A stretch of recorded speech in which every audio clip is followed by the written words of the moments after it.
Abdel-Salem Itache, vous êtes élu MoDem, merci de nous avoir rejoints. Je vais vous demander évidemment une réaction quand vous voyez ces images, cet acte 18 qui se déroule dans ce contexte très violent, en tout cas dans la capitale.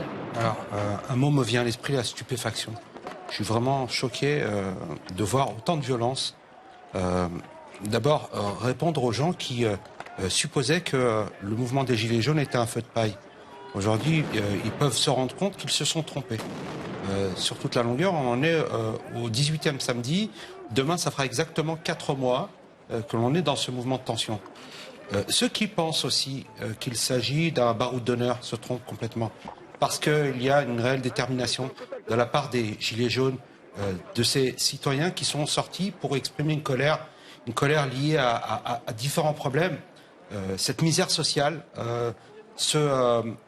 ces richesses qui sont mal partagées. Et aujourd'hui, je constate et je déplore, encore une fois, et je pense que nous sommes unanimes sur ce point, nous condamnons tous ces formes de violence, d'où qu'elles viennent, et ça laisse une très très mauvaise image d'un mouvement qui est à 99,9% pacifique. Mais malheureusement, vous savez, vous connaissez cet adage, l'arbre qui tombe fait plus de bruit que la forêt qui pousse. Et malheureusement, ce que l'on voit en boucle, ce sont des scènes de violence. Et c'est vraiment dommage. Et vous, au niveau du MoDem, la position que vous avez vis-à-vis de ce mouvement, malgré évidemment les heurts que l'on peut observer, ces violences, ce mouvement, il doit se poursuivre, il a sa raison d'être? Alors, ce n'est pas à moi de dire s'il doit se poursuivre ou non. Mais votre position, votre ressentiment Mon ressentiment, en fait, c'est que c'est une formidable chance qu'il y ait ce mouvement, parce qu'il permet de recenser différents problèmes de société, d'injustice sociale, je l'ai dit juste avant, et cette occasion justement de réunir les Français autour de la table pour pouvoir discuter, pour les entendre, pour essayer de trouver des solutions ensemble. Donc oui, c'est une formidable chance. Je le dis, ça peut paraître paradoxal, mais le fait que la parole citoyenne se libère est une formidable chance. Et quelle analyse vous faites justement des violences que l'on observe en marge de ces journées de mobilisation? Les semaines se suivent, bon, elles ne se ressemblent pas toujours d'ailleurs, mais là c'est vrai qu'aujourd'hui on se retrouve sur cette avenue des Champs-Élysées, sur ce rond-point des Champs-Élysées, avec un niveau de violence que l'on n'avait pas vu depuis longtemps. Oui, depuis longtemps en effet. Et on voit bien la symbolique des endroits qui sont touchés. On a le Fouquet's, on a Hugo Boss. Nespresso aussi. Oui, aussi. On a essayé d'entrer à nouveau, on a tenté de profaner à nouveau l'Arc de Triomphe, qui est réellement dommage. Et naturellement, il n'est pas question... L'Arc de Triomphe qui est vraiment quadrillé. Hein, oui, enfin, bien sûr, parce qu'il ne voudrait pas reproduire le même scénario qui s'est produit il y a quelque temps. Malheureusement, nous avons tous à l'esprit l'image de la Marianne abîmée, de ces personnes qui brandissaient leur trophée de guerre, des puzzles de l'Arc de Triomphe et autres. Ce que je veux dire, c'est qu'il ne faut surtout pas amalgamer les personnes qui manifestent de façon pacifique, qui revendiquent et qui expliquent leurs mots MAUX, et qui mettent des mots derrière ces mots MAUX, pour essayer de comprendre et pour qu'on puisse entendre leurs difficultés et l'injustice sociale. Parce qu'il y en a assez d'avoir toujours à demander aux mêmes personnes de contribuer. Mais lorsque les gens ont déjà du mal à finir leur fin de mois, comment voulez-vous demander à ces personnes de faire un effort national supplémentaire, alors qu'ils sont en droit d'attendre du gouvernement, de notre pays, la France, justement de l'aide, pour permettre justement cette équité, permettre à tous les Français de pouvoir vivre décemment. Il y a 82 personnes qui ont été interpellées selon la préfecture de police. Cet acte 18 se déroule également en province. On va voir des images. Les Gilets jaunes se mobilisent, une ambiance en région calme. Vous voyez ici, à Dijon, les manifestants sont plusieurs centaines donc à se mobiliser aujourd'hui. En revanche, ils sont un peu plus nombreux à Rouen, théâtre de nombreux affrontements. On le sait, cette dernière semaine, 800 et 1000 personnes selon les médias locaux donc présents à Rouen. Vous voyez donc ces images des gilets jaunes qui manifestent dans le calme en province. Voilà, c'est des images qui contrastent avec ce qui se déroule actuellement dans la capitale du côté des Champs-Élysées. Abdelsalem Aïtache, donc je rappelle, vous êtes élu MODEM. Je disais, il y a 82 personnes qui ont été interpellées, un chiffre fourni à 13h30 par la préfecture de police. On a vu beaucoup de profils actifs en marge dans le cœur de cette manifestation, des casseurs. Vous avez certainement entendu les propos de Christophe Castaner. Comment est-ce que vous expliquez-vous qu'on en arrive à cette situation au fil des semaines, au fil de ces journées de mobilisation? Alors moi, si j'ai un conseil à donner à Christophe Castaner, c'est surtout de changer de conseiller en communication. Parce que plus il parle, plus il contrarie. Et plus il contrarie, plus les gens en arrivent à des gestes qui sont regrettables.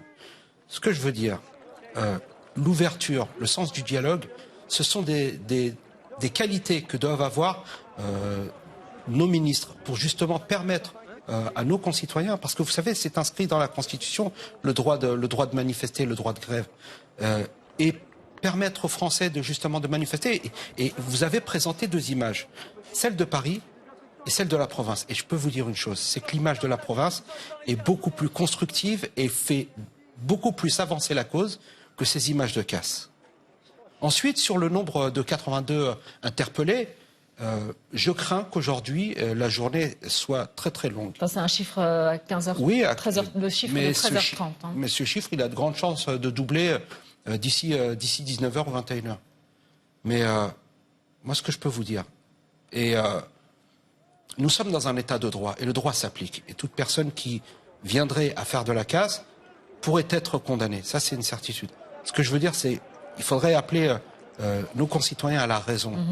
Alors on voit ici en place de l'Étoile, vous voyez la situation, on observe un retour au calme. On va faire un point justement avec Jonathan Moadab qui se trouve sur place. Jonathan, le calme est revenu après les graves tensions que l'on a pu observer tout à l'heure avec vous?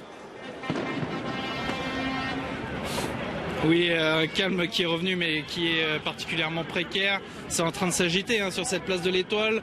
Les gendarmes mobiles sont en train de se déployer pour essayer de scinder les groupes de manifestants en deux. Et vous allez pouvoir le voir sur les images de Baptiste Gosselin. Tout à l'heure, on a assisté à des images d'une rare violence et je vous propose de voir l'étendue en fait des projectiles qui ont été lancés sur ces forces de l'ordre, des pavés qui ont été donc retirés de la place de l'Étoile, lancés donc sur ces forces de l'ordre qui étaient retranchées derrière leur véhicule afin de se protéger de tous ces projectiles. On voit aussi des bouteilles en verre, des pétards qui ont été lancés, et donc ces forces de l'ordre qui ont réussi à coups de gaz lacrymogène à repousser en tout cas les manifestants les plus radicaux. Mais là vous le voyez, toujours des petites tensions avec les forces de l'ordre, là, des gilets jaunes qui sont en train d'essayer de parlementer et voilà. Et là il y a un gendarme qui est en train de préparer une grenade et il va tout simplement leur lancer dessus. Voilà, une grenade à main, une grenade lacrymogène, voilà, lancée sur ces gilets jaunes qui essayaient d'échanger avec les forces de l'ordre. Et vous le voyez, ces gilets jaunes, malgré le gaz lacrymogène, certains d'entre eux, très bien équipés, lunettes de piscine, masques à gaz pour certains, ne sont pas non plus intimidés par ce gaz. Et donc cette place de l'Étoile, je vous le disais, est en train d'être coupée en deux par les forces de l'ordre. Et les groupes de gilets jaunes sont mobiles. Donc on parlait de retour au calme. Malheureusement, c'est un retour au calme précaire. Voilà, les forces de l'ordre, visiblement, qui ont décidé, de rebrousser chemin, ou en tout cas de reculer. Plusieurs centaines de personnes toujours sur cette place de l'Étoile qui scandent des slogans anti-police. vous l'entendez peut-être derrière moi, tout le monde déteste la police. La journée, malheureusement, risque de continuer d'être chaude ici sur la place de l'Étoile. Merci à Jonathan Moadab pour toutes ces précisions. Vous restez bien sûr place de l'Étoile. On va revenir vers vous pour suivre l'évolution de la situation après les graves violences que l'on a vues. Avec nous, Abdel-Salem Itache, élu MODEM de Seine-Saint-Denis. Et puis Ahmed Kaki, vous êtes toujours avec nous, président de l'association des Oranges. Abdel-Salem Itache, le grand débat national, il s'est achevé hier. La réponse de l'exécutif, elle se fait attendre. En tout cas, on voit que les Gilets jaunes, de toute façon, font fi de ce débat, ce grand débat national. Ils l'ont balayé d'un revers de la main. En tout cas, pour ceux que l'on entend témoigner lors de ces journées de mobilisation. Permettez que je ne partage pas votre avis. J'ai participé à plusieurs... C'est un avis que c'est pas mon avis que je donne, c'est celui des Gilets jaunes. J'entends que les Gilets jaunes n'aient pas participé, n'auraient pas, j'emploierai le conditionnel, n'auraient pas participé au grand débat. Eh bien, je peux vous assurer que je me suis retrouvé à plusieurs réunions où les gens se revendiquaient Gilets jaunes. En tout cas, je ne doute pas de leur honnêteté et lorsqu'ils disent qu'ils sont Gilets jaunes et qu'ils ont manifesté, j'ai tendance à les croire. Il y a des pistes qui ont été avancées, mais vous savez ce qui revient tout le temps. Je l'avais dit ici même la semaine dernière. D'abord, la première chose, c'est la colère. Les gens sont en colère. La deuxième chose, c'est l'injustice sociale. Et je l'ai évoqué, le fait que, justement, on demande toujours aux mêmes personnes de contribuer, c'est juste scandaleux. Et à côté de ça, nous avons des multimillionnaires, pour ne pas dire milliardaires, qui engrangent des bénéfices qui sont juste indignes. Juste indignes. Et si on leur prenait 0,5%, je peux vous assurer qu'on réglerait pas mal de choses. Donc on en revient à justice sociale. Et cela tout au long de ces journées de mobilisation, mais aussi en marge évidemment de ce grand débat national qui s'est achevé hier. Est-ce que c'est révélateur en fait d'une société française en crise, ce mouvement des Gilets jaunes, pour revenir sur le fond, sur les motivations de ce mouvement qui au départ était plus de justice sociale et fiscale aussi? Oui, c'est un révélateur de fond et c'est ça qui est important qu'il faut rappeler. Je crois que depuis le 17 novembre jusqu'à nos jours, le gouvernement a raté des rendez-vous manqués. Ce sont des rendez-vous manqués pour le gouvernement. Je pense que c'est comme ça que je l'analyse. Pourquoi ? Parce qu'il n'a pas trouvé de débouché politique, il n'a pas tenté de résoudre cette crise et ce conflit par les moyens pacifiques, les moyens politiques. Et pour cela, eh bien, dans un compromis, il faut lâcher des choses, et il n'a rien voulu lâcher. Bien au contraire, ce que nous avons là en 2 jours, nous avons la représentation du plus haut mépris. Vous avez, alors qu'il y a le feu au lac, eh bien, vous avez le président de la République qui est à la montagne et il se prend du bon temps, comme dirait l'autre. Et puis, d'un autre côté, vous avez le ministre qui va en boîte de nuit et qui prend lui aussi du bon temps. Et la réponse, c'est une réponse de répression, c'est une réponse de... Ces propos n'engagent que vous. Oui, bien sûr, j'assume ces propos, bien évidemment. Et ces propos sont partagés par beaucoup de Français. Moi, ce que je vous dis là, c'est ce que je vois dans l'immersion totalement sur le terrain. On va réagir là-dessus, Abdel-Salem Itache, justement. Et donc ça, c'est important. Et nous avons, excusez-moi juste une seconde, ce débat, effectivement, qui n'a accouché que d'une souris, puisque aujourd'hui, il devait être le phénomène politique qui devait résoudre la vie des Français. En fin de compte, il a accouché d'une souris. Et ça, c'est vraiment triste. Et je pense qu'on sort ce soir d'une situation avec un goût amer pour les Français, un goût amer, à la fois une image effectivement détestable, et je suis d'accord avec M. Itache tout à l'heure quand il condamnait ces violences, je m'associe totalement à lui, les violences sont condamnables, et ce ne sont pas les manifestants, ce sont des casseurs qui ont fait ça, répétons-le autant de fois que nécessaire, mais en même temps, il faut un débouché politique à une situation importante. Les gens veulent de l'égalité, de la justice sociale, de la justice fiscale. Ils veulent plus de démocratie, avec notamment le RIC. Et de tout ça, rien. Le gouvernement et M. Macron en tête a gardé l'ISF. Il faut le voir, qui est la symbolique de l'injustice la plus totale. Je vois sourire, Abdeslam Itache, le séjour d'Emmanuel Macron à la Mongie vous fait sourire? Eh bien, j'entendais les propos de Mohamed Kaki, qui parle déjà d'accouchement, alors que je dirais qu'on est encore en gestation et on attend le résultat du grand débat.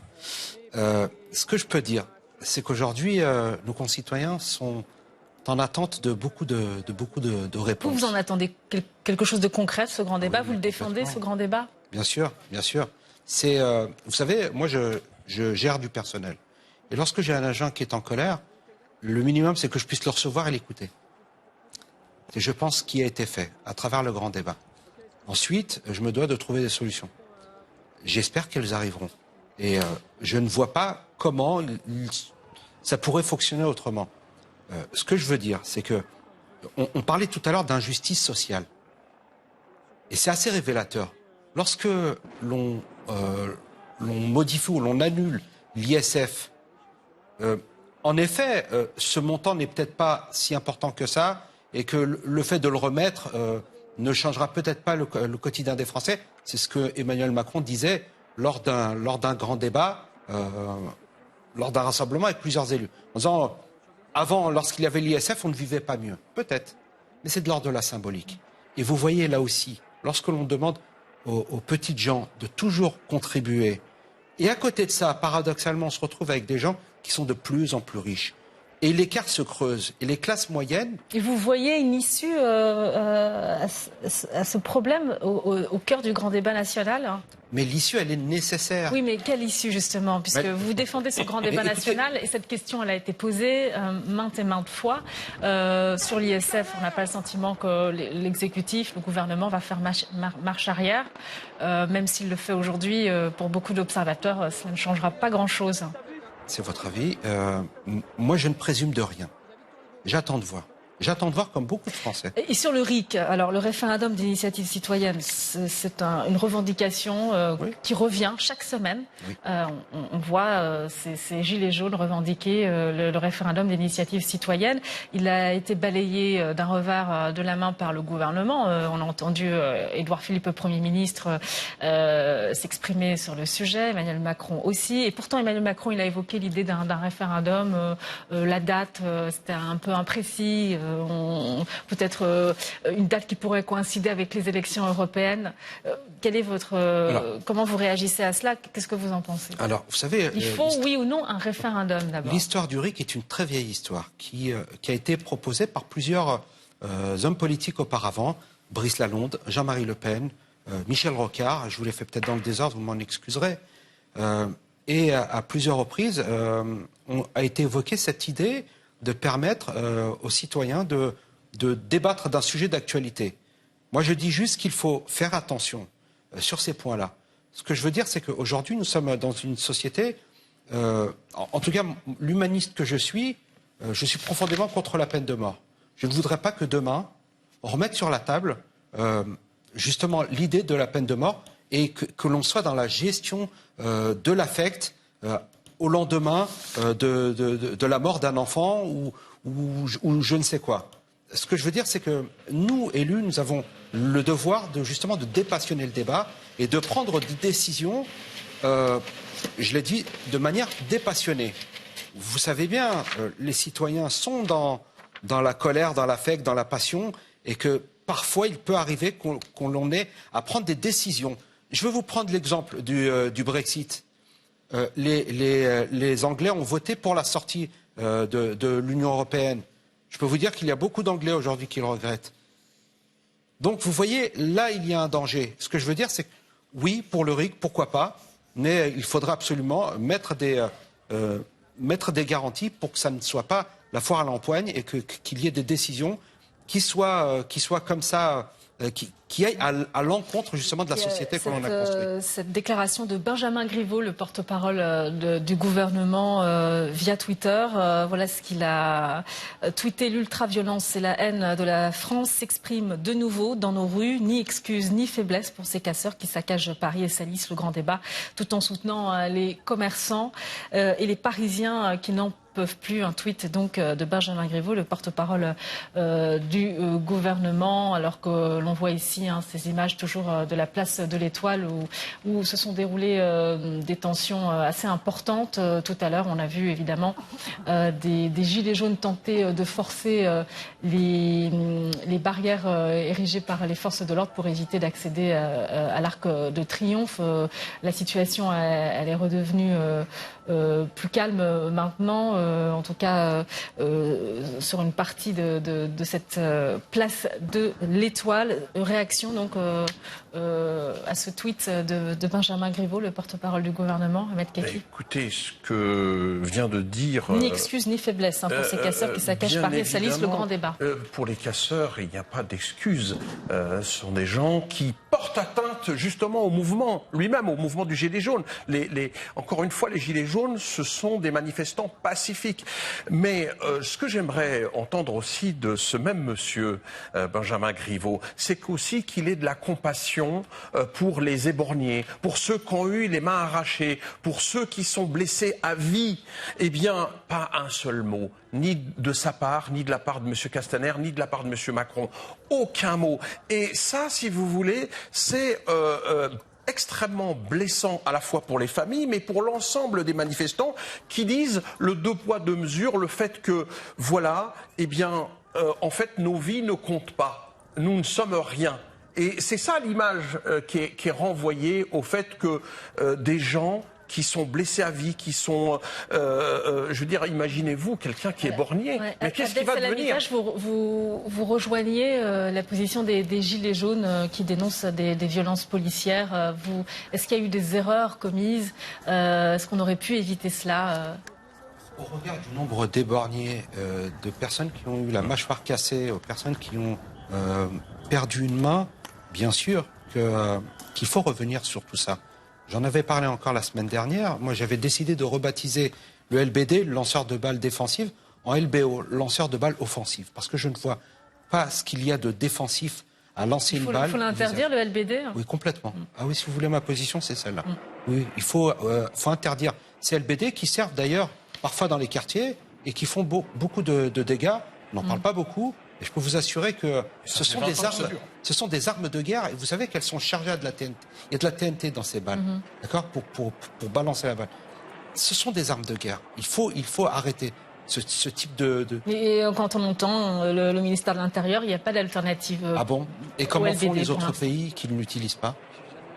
Il n'y a pas d'émeutes dans d'autres pays. Il n'y a pas de grève ou de manifestation qui dégénérerait. Les policiers français ou les gendarmes français sont si mauvais et ils ont besoin de LBD pour pouvoir justement contenir une manifestation qui dérape. Non, sérieusement, il faut arrêter avec ça. Merci.